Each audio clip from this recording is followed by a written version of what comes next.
Лидерството не се изгражда в обучителната зала.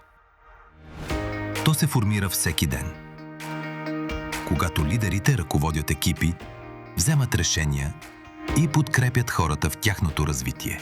Именно поради тази причина, развитието на лидерството е сред ключовите инвестиции на съвременните организации. Въпреки това, много от тези инициативи не успяват да се превърнат в устойчиво лидерско поведение в ежедневието.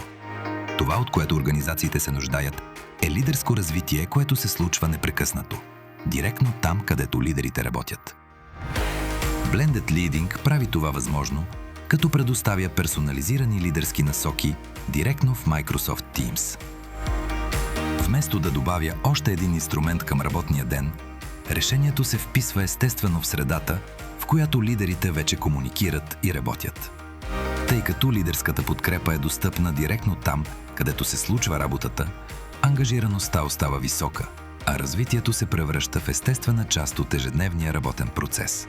Blended Leading надгражда лидерските данни, с които организацията вече разполага.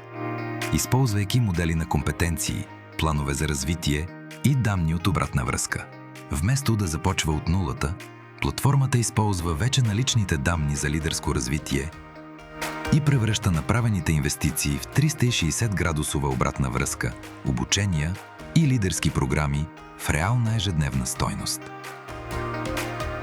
С помощта на AI, тези данни се превръщат в кратки и практични лидерски насоки, които достигат директно до вашите лидери.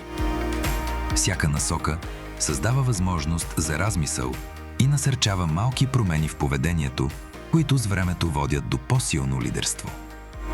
С натрупването си, тези малки промени оказват влияние в цялата организация, като ускоряват процеса на вземане на решения и подобряват ефективността на екипите. В същото време, ръководителите и HR екипите получават по-задълбочено разбиране за тенденциите в лидерството и развитието в цялата организация.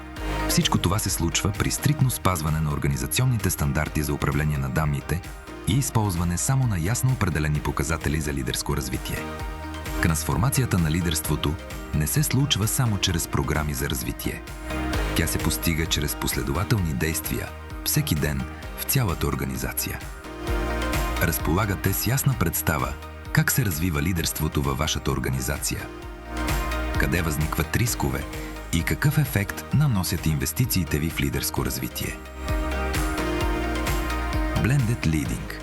Превръщаме лидерското развитие в действия всеки ден.